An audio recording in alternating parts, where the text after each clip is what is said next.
The residents of this city have been very good to me. The people in the fire department have been very good to me. I've been embraced. And so I have a general concern for this community and for this fire department. So again, I want to make it the best it's been.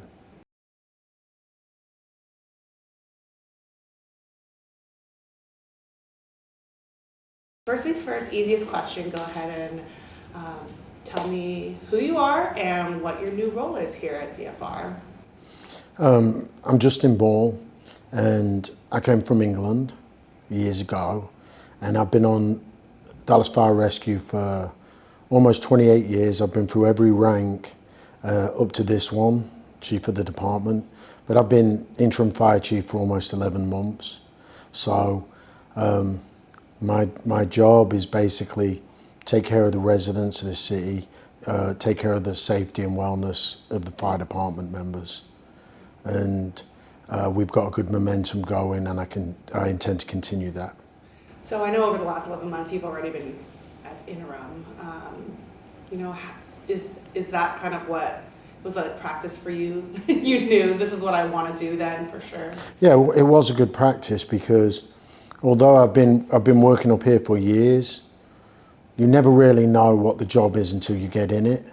So 11 months of interim fire chief was good for me to transition to being permanent fire chief. What was your first role at Dallas Fire, when it was Dallas Fire Department still?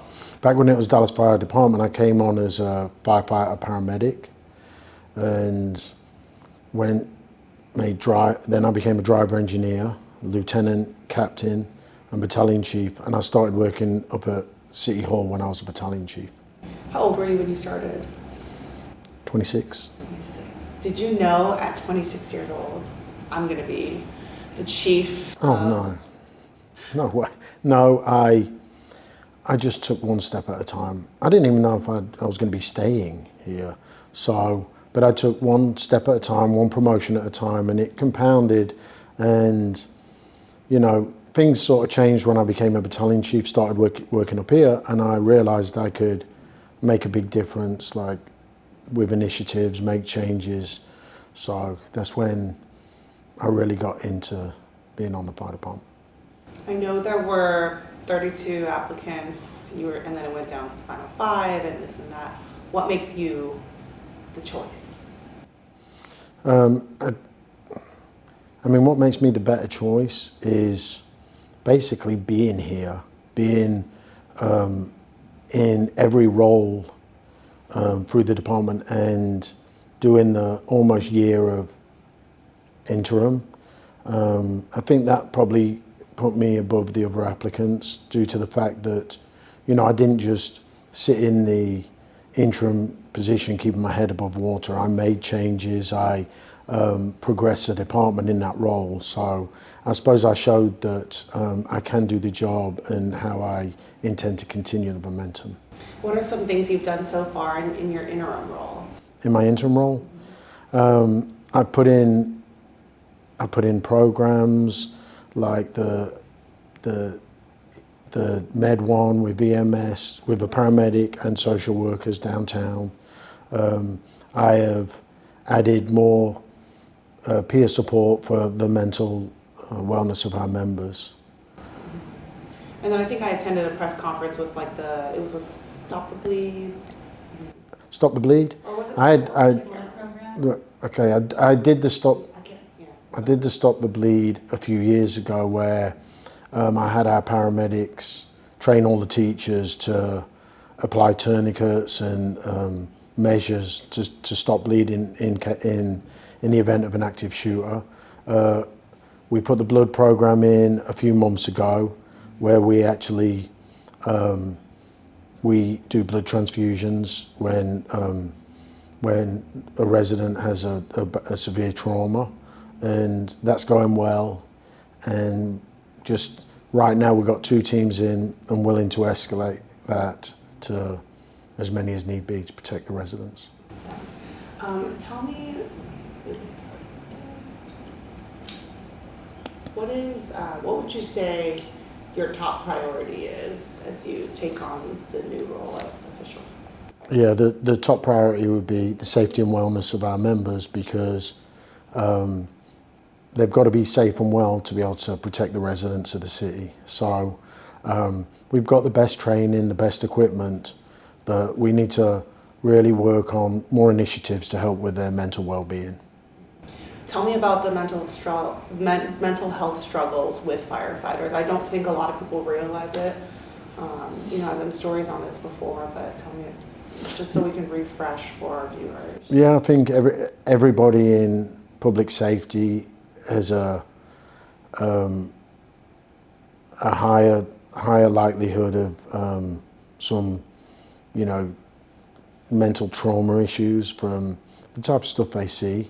So they need a bit more resources. We need more resources. So I intend to get with mental health professionals and really look at getting some help from that area.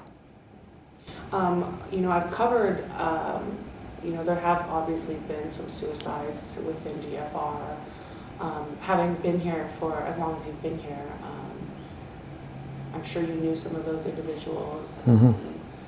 How has that impacted you, and why this becomes your top priority? How has that impacted you with your friends and being impacted?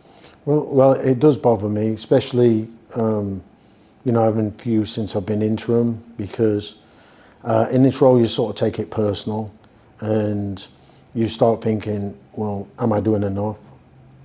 What are we doing? So I'm constantly thinking of new initiatives. I put a program in where these peer supports go to the station. We had one before, now we've got 4. And we've got an app that the members can go to and get help. And we've got a separate office that's private, so if they want to reach out for help, then they won't know. So in an effort to be proactive rather than reactive, we've put them measures in the last few months, but it's not enough. So I'm looking at more initiatives that I can put in and trying to get that done as a priority as soon as possible. What are the initiatives specifically? Do you know kind of what you want to do? Yeah, just like more resources, professional resources that members can reach out to that are better at this than we are. I guess I know mental health obviously is number 1 priority for you. What would you say, if you had to list out 5 top priorities, top 5, what would they be? So, number 1, safety. Number 2, mental wellness, which may be number 1 because it comes under safety.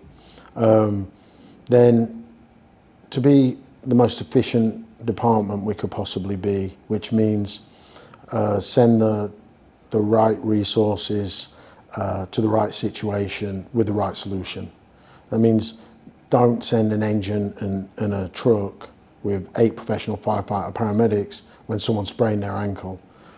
Just addressing the run volume with appropriate responses, and in that then the response time gets better.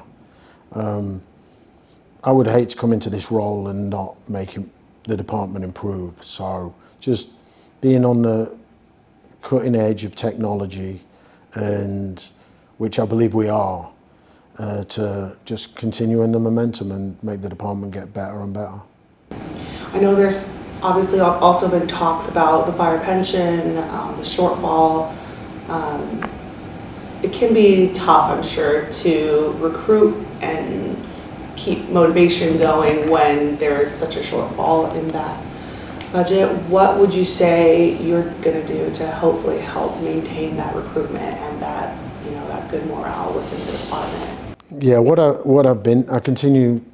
I intend to continue what I've been doing. I go to a fire station every week, and every Friday afternoon I'll be at a different station, and I talk to the members. They can ask me anything they want, and in doing that I can squash a lot of rumours, put people at ease, and I think that makes a big difference. I also do, every quarter I have a video go out with Chief's Corner, and just simply explaining what's going on, I think it really does help with morale and listening to the members, and just them knowing that we have their back to, we've got their best interest in mind. I think that makes a big deal in the retention of them. What is going on with the pension right now? What's the latest? I mean, I don't have as big an involvement as people think with the pension. There's a pension board, there's a city. I believe there'll be a solution. They've just got to find it. In the past, I've also done a lot of stories with Dallas Fire Rescue regarding firefighters getting cancer, cancer prevention, and things like that. What will you do to continue to address prevention? So in the last few months, we put in a new program called the Quartermaster program. So members used to have 2 sets of bunker gear, but they would ride back to the station with the bunker gear that's been soiled from being in a fire, and there'd be carcinogens on the bunker gear. So now the Quartermaster program, they go to the fire and swap out their bunker gear. When they get out of the fire, they swap it out with a clean set of bunker gear. So that's an initiative that is already up and running, and I imagine that will make a difference. How many members do you serve here? How many members? Mm-hmm. Total, approximately 2,200. It's a big department. Mm-hmm. Is it do you know how it ranks in the state? Like, is it? In the state, number 2. Number 2. Is Houston number 1? Yeah. Okay. I believe number 8 in America. Oh, wow. I guess in terms, so we've talked about, you serving firefighters and their safety and mental health and whatnot, but how about the community? How would you say that you want to help underserved neighborhoods in terms of, response times and things like that? Yeah, we don't have, so we constantly monitor the response times. And if I was to see any neighborhood lacking in a response time, I'll move resources. So we have it pretty even across the whole city, and it'll stay that way, definitely.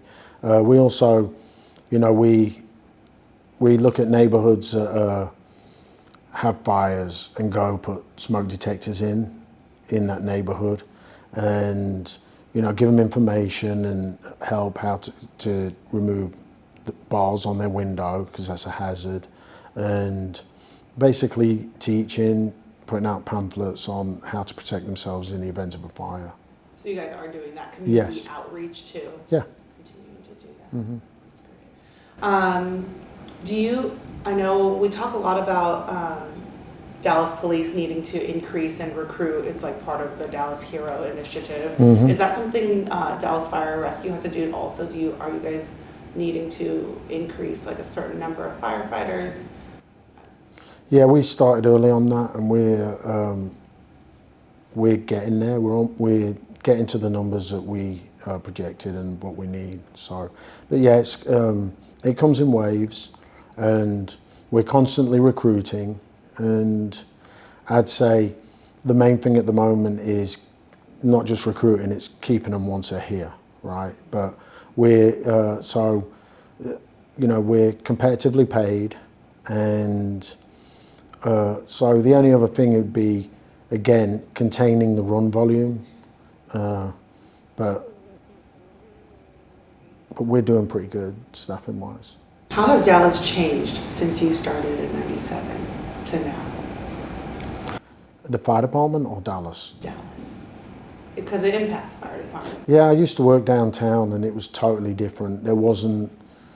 I don't think there was a big downtown population back then, and it's grown a lot. Downtown is a lot different from when I started working down here, and a lot more runs, a lot more calls, because there's a lot more residences.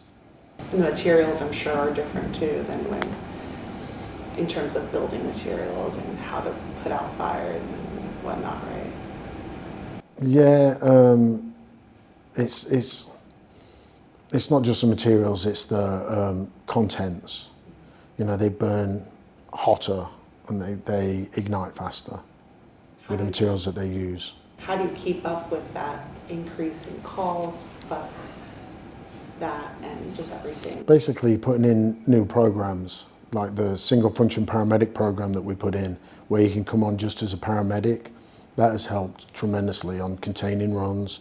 You know, if we've got more ambulances in service, then we won't be sending a fire engine and a fire truck to some of them calls. And just, we've put several new programs in that contain the runs, but there's still more to do.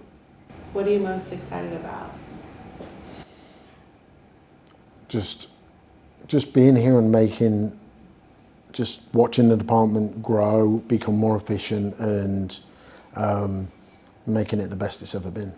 Did you ever think that you would stay in Dallas this long when you first started as, I guess, like a young guy that came from England? No. Do you think you'd go back? Yeah, I was going back. What happened?